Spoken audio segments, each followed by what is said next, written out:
Welcome to Bible Study for Progressives, a show where moderates, liberals, and leftists of all faiths and ideologies come together to discuss Scripture, spirituality, and politics. We engage Scripture in its historical context, plumb its depths for wisdom and guidance, and apply its lessons to current events and social issues. Whether you're a liberal evangelical, a New Age spiritualist, a social justice activist, or a postmodern theologian, there's something in this show for you. Come, be energized in spirit and mind to understand the Word and what it means to be a spiritual person in today's world. Individual ideologies and theologies give us incomplete pictures of reality. The world is too complex. No ideology or theology can explain everything. Every ideology and every theology overlooks or misses something. There is always something that resists symbolization. This is the view of Slovenian philosopher Slovoj Zizek, who I have accessed primarily through a book called The End of Evangelicalism, Discerning a New Faithfulness for Mission Towards an Evangelical Political Theology by David E. Fitch. An interruption of the real occurs when someone takes the beliefs and tenets of his or her faith or ideology to the extreme. Jesus did this when he put his life on the line because he believed that the one and all-powerful God of Israel would save him, overthrow the rulers and authorities of this world, redeem and restore Israel to its rightful place among the nations, and take dominion over the world. The truth is suddenly revealed, often in a humiliating fashion, so that people are forced to confront the fact that what they thought would happen, what they believed, didn't come to pass, at least not as they expected. This is the story of the Gospels. The disciples expect the Messiah to be a victorious king who would defeat Israel's enemies. Something amazing did happen, but it wasn't what they expected. That something was the resurrection and the rise of the Jesus movement. Not all irruptions of the real are victorious as the resurrection. Most end in humiliation and the re-examination and reformulation of one's beliefs. Without the resurrection, Jesus' ministry would have ended the same way. Just another prophet and martyr killed by the authorities. But that's not what happened. Some of Jesus' followers, including Peter and James, had visions of Jesus after his death. This led them to believe that God had raised Jesus from the dead. In this article, we examine Fitch's concept of an irruption of the real and apply it to the life, death, and resurrection of Jesus of Nazareth. We will talk about Zizek's concepts of master signifiers and sublime objects and the role they play in motivating us to organize around ideologies and beliefs. Fitch, an evangelical himself, uses Zizek to demonstrate how some evangelical beliefs became disconnected from what they meant generations ago and now fail to serve God's mission in the world. Fitch points to the decline in the public perception of evangelicals to suggest that there is something wrong with evangelical witness in America. Some of his insights can be applied to Christianity more broadly. He says, there are reasons to suspect that our social presence as evangelicals has become inhospitable to the world and God's mission in it. Christians should reflect the gospel they preach. Evangelicalism has become an empty politic, driven by what we are against instead of what we are for, Fitch argues.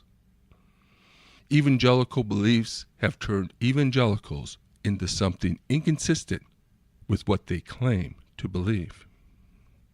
Fitch defines ideology and, in my opinion, its corollary, theology, as a set of beliefs and practices that bind a people together into a functioning community politic. In Marxist terms, ideology is that naive or false consciousness which constructs social reality for people.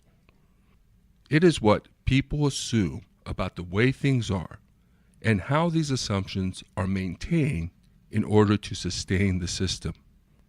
Our political and social systems are composed of institutions, rituals, social norms, and even language itself.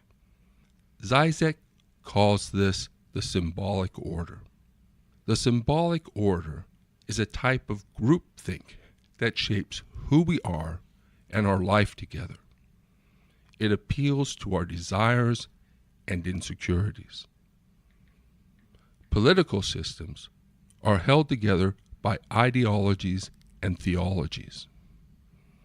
All political and theological systems are founded upon the story of some early trauma that tells us who we are and what and who we are for or against.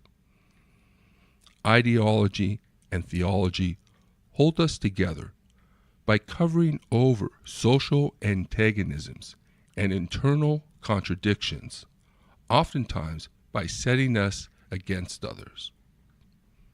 The religious and political beliefs that identify us as part of a religious or political group are what Zizek and others have called master signifiers.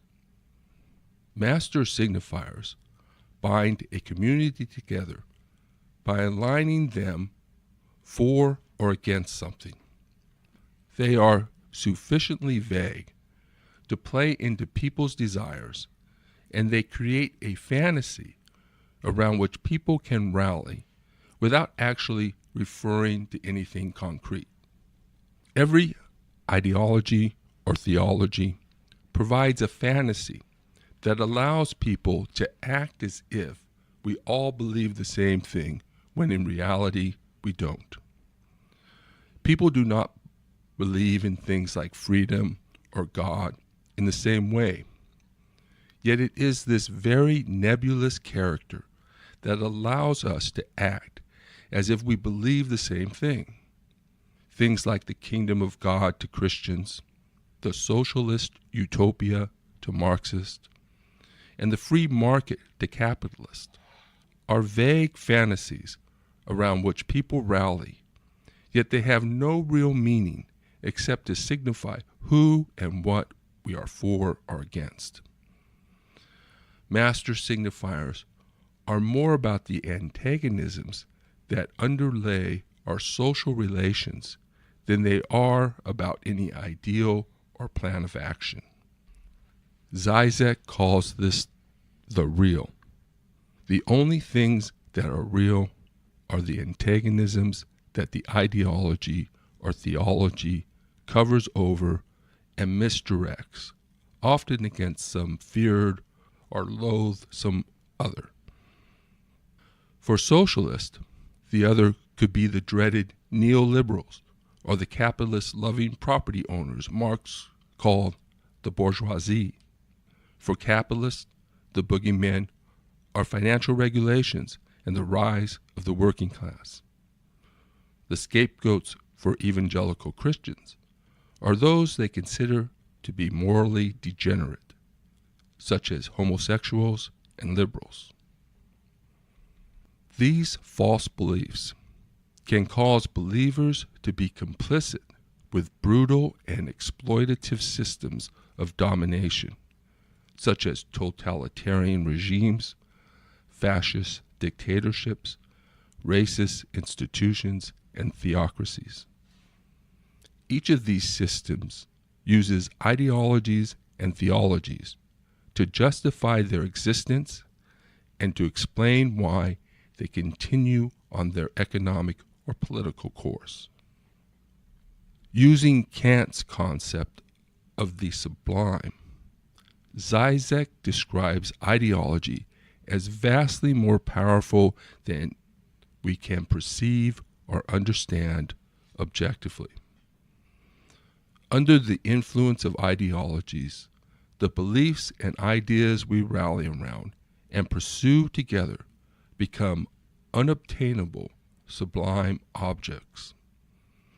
We feel great pleasure lusting after them, and their allure holds us captive to the ideology. Things like the party in some communist regimes, God in theocracies, and freedom in democracies are all master signifiers elevated to the level of sublime objects. No one can really pin them down, yet everyone under the influence of the ideology is said to believe in them. The concepts are nebulous enough so that many people can believe in their own way, yet powerful enough to rally an entire people around a unifying fantasy. For Zizek, fundamental antagonisms lie at the core of every political system. For example, the ideology of capitalism covers over the inequality between the poor workers and the rich elite they work for by promoting the idea of freedom. These antagonisms are the only things that are real in the system. Fitch goes on to describe what he calls an irruption of the real.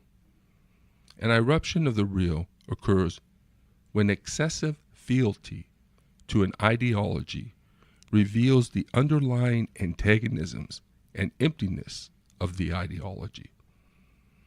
Irruptions of the real are like tears in the political fabric that reveal too much so as to pave the way for further unraveling.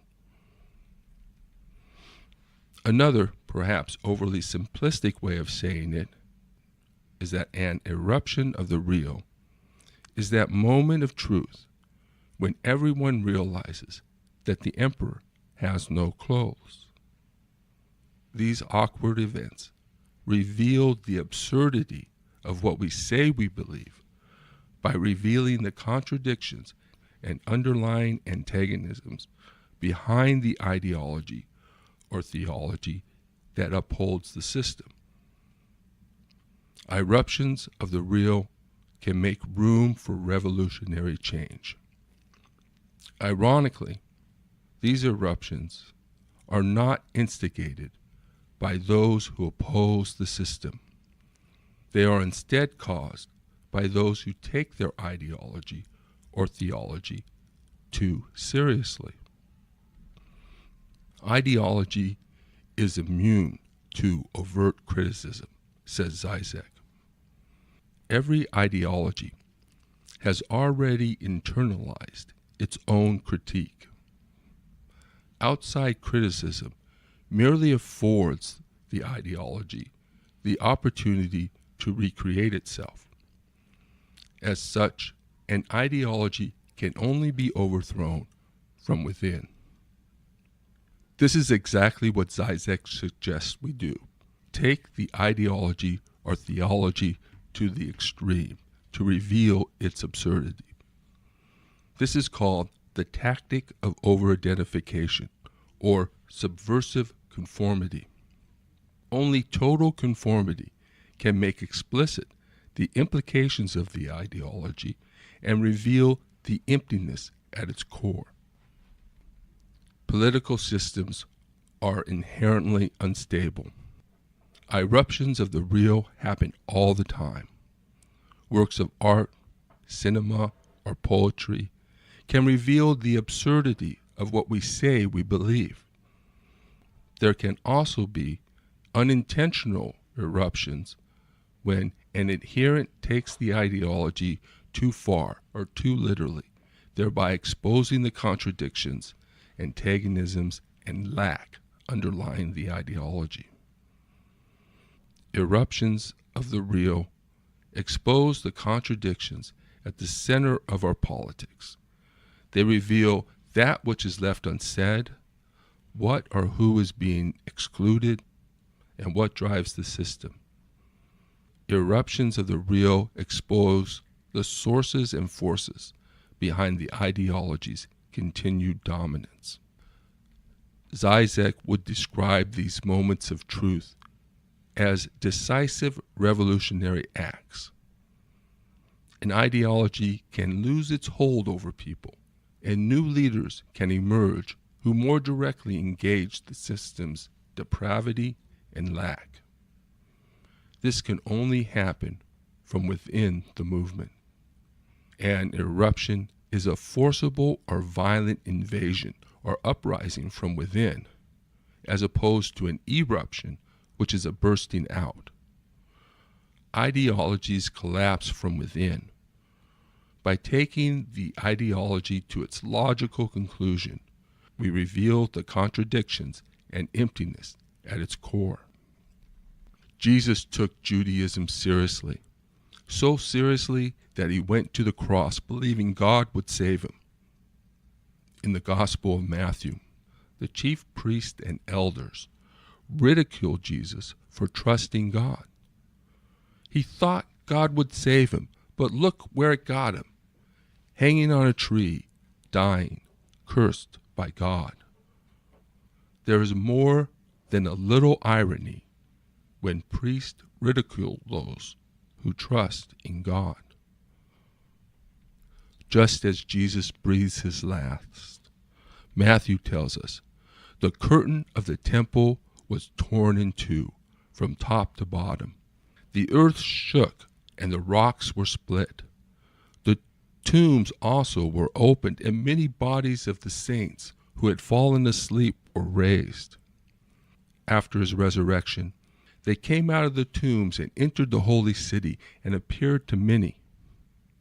Now when the centurion and those with him who were keeping watch over Jesus saw the earthquake and what took place, they were terrified and said, "Truly, this man was God's Son." In other words, there was an incredible eruption that shook the earth. The tombs of the saints were opened, and the bodies of the dead arose and entered the holy city. Even the centurion, the one most indoctrinated by Roman imperial dogma, could see the truth. The imagery represents an unveiling of the contradictions at the core of Roman imperial theology and the collapse of that system. The resurrection represents victory over the powers. The crucifixion looks at first like humiliation, and then something amazing happens. The movement is reborn. Some of Jesus' followers have experiences of the risen Christ.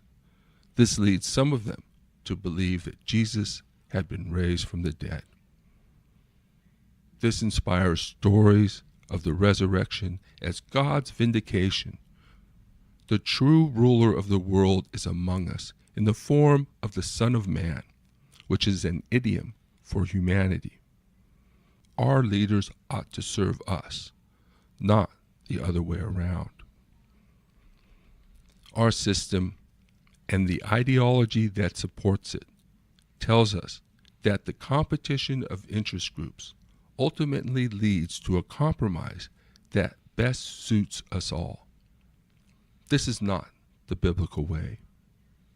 Rather than represent our interest, the gospel tells us to change our priorities. We are to proclaim good news to the poor, release to prisoners, and set the oppressed free. We are to bring down the powerful, lift up the lowly, feed the hungry, and send the rich away empty. We are to distribute our resources based on need and share everything in common, just as early Christians did. Have I gone too far? Have I taken the gospel too seriously? Too literally? I hope so. Now let's turn to our discussion. I have with me today, I should introduce everybody, Professor Westphal and the Reverend Carl Procida, and myself, Rich Procida. So have I taken the gospel too far? Has my extremism about the gospel opened your eyes? I mean, either today or throughout this time? How so? If not, why not? I think Fitch has really nailed down some really important issues, and he talks about these three places here where he sees these problems. One is the idea of inerrancy of Scripture. Another is the idea that somehow America is a Christian nation, and the other is the idea that just getting people to come to church or evangelistic meetings or something, and they come up and go forward and pray a prayer, and all of a sudden they're Christians. These are all good examples of things that Christianity is kind of putting too much emphasis on. The inerrancy is really an overreaction to the idea that there are some controversial things in the Bible. And so we say, hey, it's all perfect, it's all good, it's all from God. And so instead of, thinking these things through a little bit, just, circle the wagons and defend it at any cost. The idea of a Christian nation really is a response to secularization. And just if we could go back and have prayer in schools, and whose prayers, what kind of prayers, things like that, that's just not the issue. It's just kind of a symbol here that people latch on to. And the idea of decisional salvation, that's another one. It's kind of an easy way out. I was working with a group of 4th through 6th grade students here in a Sunday school class, and the students got the idea when they brought a friend in here to the group that one of the adults in there could, quote unquote, save them. Okay, and the idea was go forward and have somebody say a prayer, and now, bingo, you are all okay. And, had absolutely no effect on the kids. Okay, the kids were the same before as they were afterwards, but somehow it gave the impression here that something was really positive, was really happening, even if it wasn't. I had a pastor one time, and he was saying something, and he used the phrase evangelically speaking. And the idea of evangelically speaking was kind of exaggerating things. Okay, it was just kind of a code word inside the fraternity here that we're kind of exaggerating things to look better. And so anyway, I very much relate to what Fitch is saying here about that. I do think that all three of these things are problems. I think that these things, you carry them out to the logical extreme and so forth, they create a lot more problems than they solve. I don't think they actually solve any problems. It just diverts attention away from what the real problem is. Yeah. Fitch talks about those three things: the Christian nation, the decision for Christ, and the inerrant Bible. And he says that the belief in the inerrant Bible sets Christians up for arrogance and exclusion. And the decision for Christ makes Christians duplicitous. And that the belief that the United States is a Christian nation leads Christians to be dispassionate toward and complicit with injustice.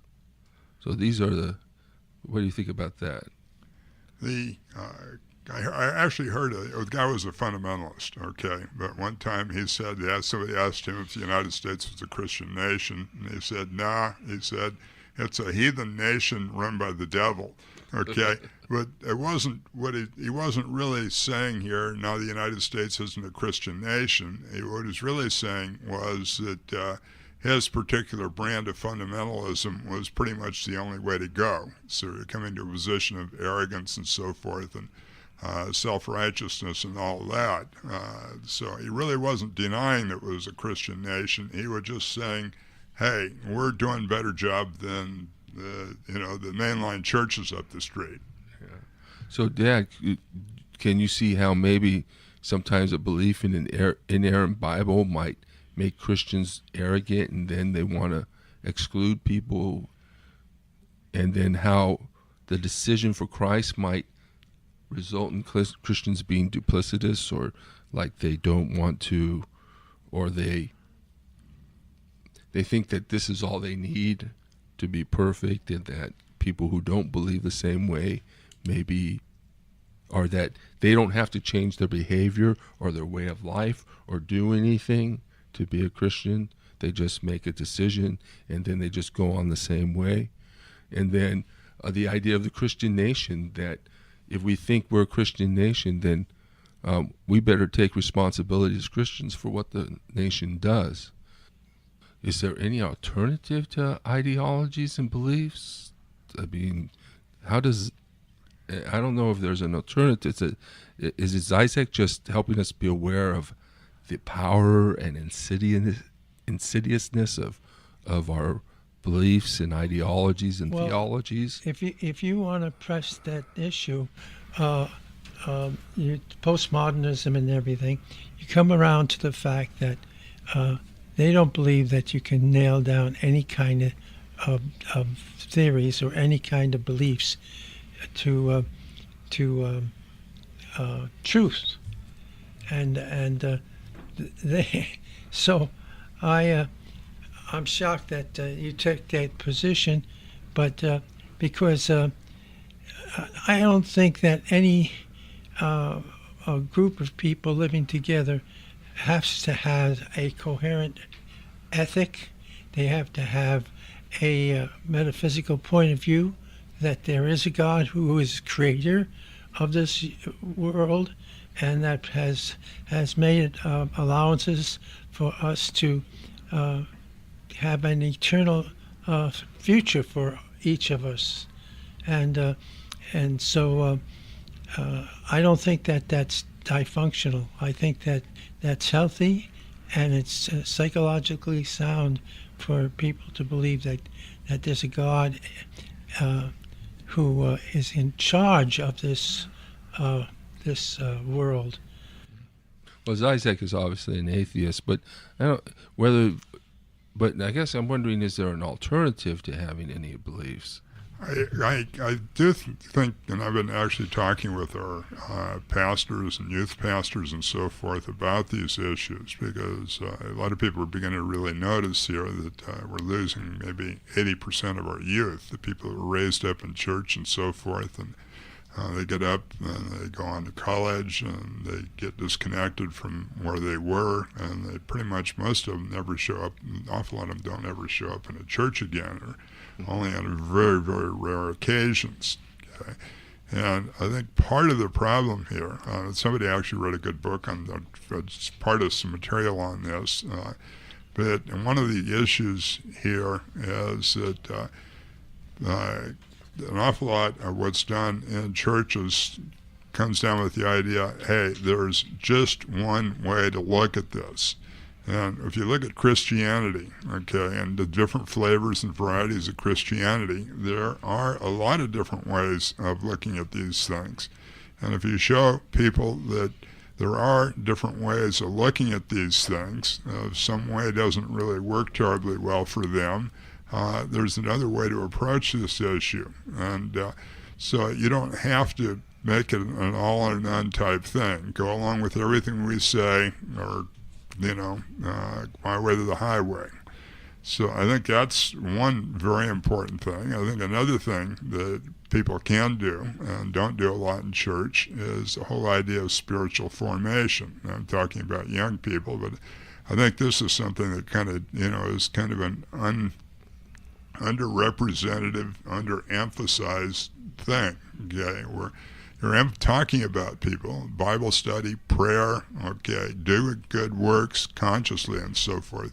Not just being Christian as an identification, but making Christianity a lifestyle. Okay, getting involved with it. There's an old saying here, the Catholics use this frequently. It says, "I am a practicing Catholic."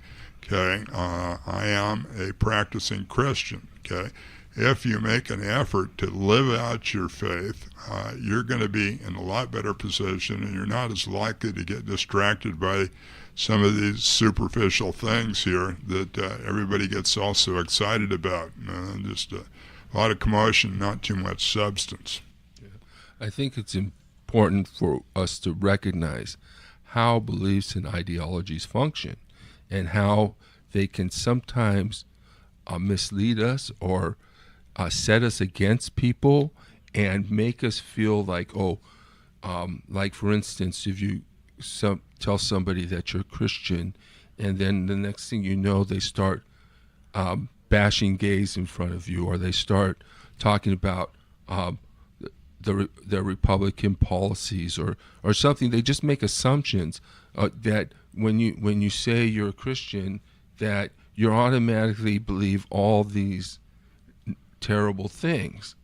And so there's sort of a function of ideologies, and I'm not sure if I go with Zizek's that it's completely empty, that ideology is completely meaningless. But one thing he's trying to do is help people come to moments of truth. The moment of truth is that, the example, I think I gave a speech at the Poor People's Campaign, and the moment of truth is really when we realize that what this is really just about interest group, the interest of the group, or people are having these ideologies, but what's behind them is that antagonism. And I'll talk about the speech I gave where I talked about how white men should step up. White progressive men should step up and should be free to speak and be fully engaged in the movement. But there's this nationwide idea that white middle-aged men should step back and let colored people step up. And that's what's behind that. It's not really a functional approach because you need everybody speaking up. There's really no scarcity of freedom of expression. There's no shortage of free speech. And what you need is more people speaking out, more people rising up. But what's behind this this ideology is some idea that, it's the interest thing again. We're buying into the American idea that white progressive males are inevitably going to pursue white people's interests. They're not going to be aware of what colored people go through. But what we don't realize is that the anger and antagonisms that black people and colored people feel against white Americans is really what's coming out here. And it's not an ideology that makes any sense when it comes down to it, because it doesn't serve anybody, because there's no restrictions on people's ability to speak. We need everybody speaking up. And there isn't a whole lot of truth that progressive white males are somehow going to come out and take conservative positions. We need them.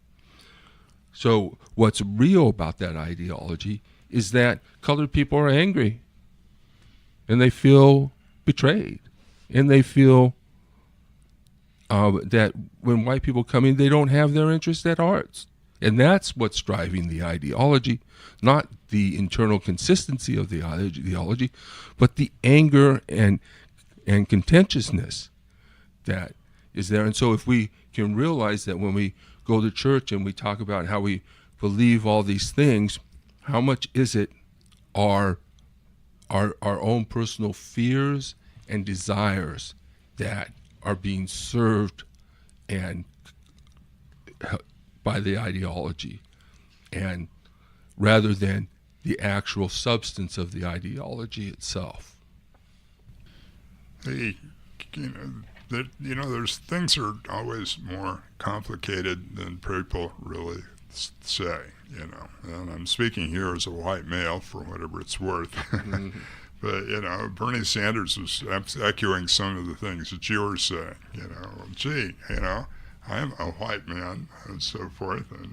But he came down with it. He says, I'm elderly, so now he had kind of a group identification here. Old people tend to get oppressed and so forth, and it actually happens. Okay, I get people calling me every day or trying to rip me off, telemarketers and so forth. So you can see how powerful that ideology you mentioned is, where Bernie Sanders has to now conform to the ideology in some way and make up some reason why he should be listened to. And my question is, why should I come out as anything just to be listened to, just because as a human being, just to be listened to? Do I have to come out as something? I mean, I could. I mean, and even what if that's just something that I want to keep to myself and not something I want to throw out to the world? And so I saw Trevor Noah on The Daily Show hit him up with just the same question. You're a white man. Why shouldn't you step back? And so we can see how that operates. And then when I was giving, I can see some people really, really angry, incredibly angry, and they would come up and I was introducing speakers, so they might come up and hand a mic to something else, or say something like, yeah, you can preach, but have you ever done anything to help the poor? In other words, there was incredible tension.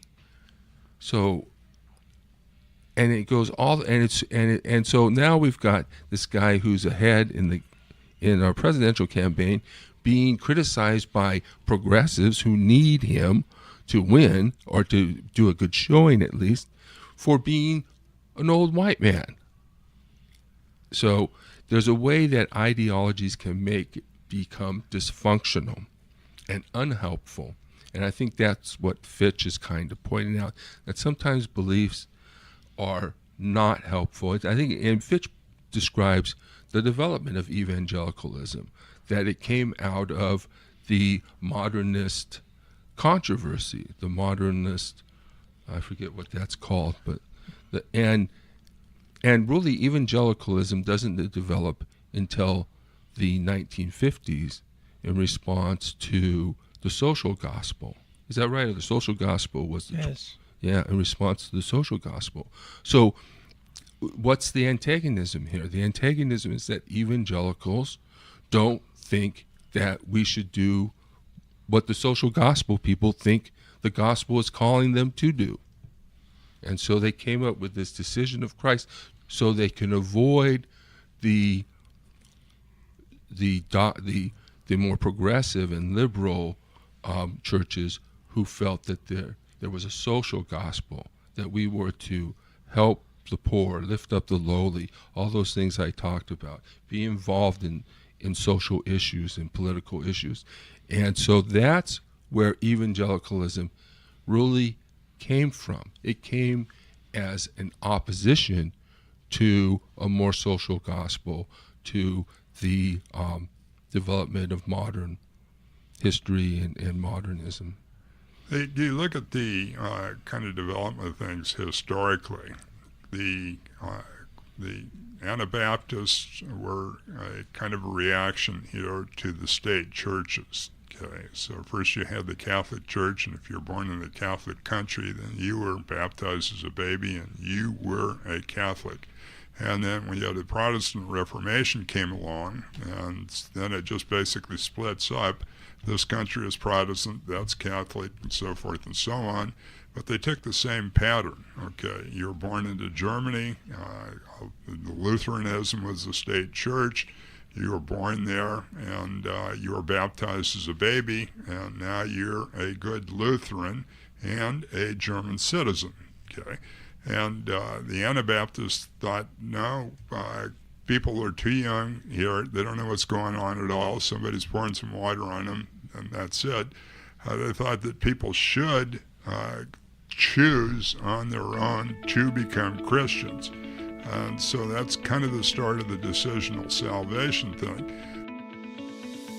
This has been Bible Study for Progressives. If you enjoyed the program, please subscribe to our podcast or put us in your favorites and write a 5-star review. Tell your friends about us and share us on social media. Follow us on Facebook and click the donate button at modernlectionaries.blogspot.com. Your support will help us reach more people, produce more and better shows, and cover the cost of production. Feel free to send me a note or comment on the show. I would love to hear from you. Until next time, this is Rich Procida. Thank you for listening.